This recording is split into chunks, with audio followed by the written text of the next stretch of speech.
জাতীয় সংসদ নির্বাচনের পূর্বেই গণভোট আয়োজনের আমাদের দাবি। আমরা বিশ্বাস করি এবং মনে করি যে গণভোটটি আগে হওয়া উচিত। একই সাথে গণভোট এবং জাতীয় সংসদ নির্বাচন হলে দুটোই ক্ষতিগ্রস্ত হবে এবং জাতি তার প্রত্যাশা পূরণ করতে পারবে না। এই জন্য গণভোট জাতীয় সংসদ নির্বাচনের আগে হওয়ার আমাদের দাবি এবং এর পাশাপাশি গণভোটে তো মূলত সংস্কারের প্রস্তাবগুলোই যাবে। যে সংস্কারের যে প্রস্তাবগুলো আসছে সেই গণভোটে যাতে এটি হা ভোটে পাশ হয়, এই জন্য আমরা জাতির কাছে এই কর্মসূচির মাধ্যমে আমরা তাদেরকে সেই আহ্বানটুকু জানাচ্ছি।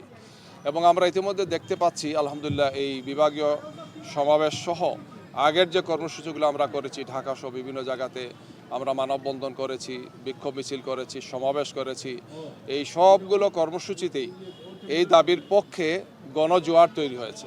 আমরা আশা করছি যে আজকের সিলেটের এই ঐতিহাসিক জনসভা, যেটিতে লক্ষ লক্ষ লোকের সমাবেশ হবে, ইনশাআল্লাহ জাতীয় নেতৃবৃন্দ এই দাবির পক্ষে কথা বলবেন এবং একই সাথে পরবর্তী কর্মসূচিরও একটি ইশারা ইনশাআল্লাহ দেবেন।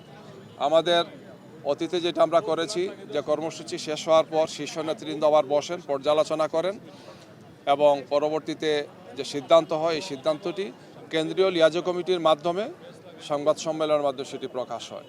তো আমরা আপনাদের মাধ্যমে সিলেটবাসীকে, দেশবাসীকে আহ্বান জানাচ্ছি যে আসুন আজকের এই সমাবেশে আমরা সবাই মিলিত হই এবং 5 দফা গণদাবির পক্ষে আমরা গণজোয়ার তৈরি করি এবং বিশেষ করে হা ভোটের পক্ষে, যেটি এই জাতির সবচেয়ে গুরুত্বপূর্ণ দাবি। যে এই আন্দোলনের মাধ্যমে আমরা যে ফেসিবাদকে বিতাড়িত করলাম, এই ফেসিবাদ ফিরে না আসার জন্য আমরা দীর্ঘ প্রায় 1 বছর থেকে আলোচনা করে ঐক্যমত্য কমিশনে যে সংস্কার প্রস্তাবগুলো আমরা ফাইনাল করেছি, এই সংস্কার প্রস্তাবের পক্ষে যাতে জাতি হা ভোট দেয় এবং এটি আমাদের সবচেয়ে বড় অর্জন হবে।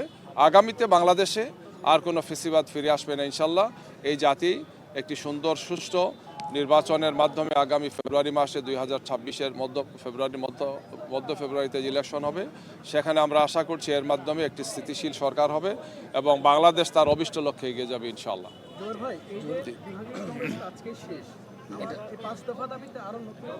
হ্যাঁ, মানে এবং এই আজকে তো শেষ সমাবেশ, তো শেষ সমাবেশ থেকে আসলে আপনারা যে বার্তাটা দিতে চাচ্ছেন আর কি, বা পরবর্তী কর্মসূচি ঘোষণা আসবে কিনা?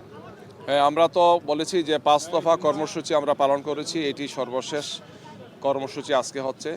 জাতীয় নেতৃবৃন্দ এর সপক্ষে কথা বলবেন এবং একই সাথে আগামীতে কি কর্মসূচি আসতে পারে তারও একটি ইশারা এখানে দেবেন, তার একটি নির্দেশনা আমরা এখান থেকে পাবো আশা করছি।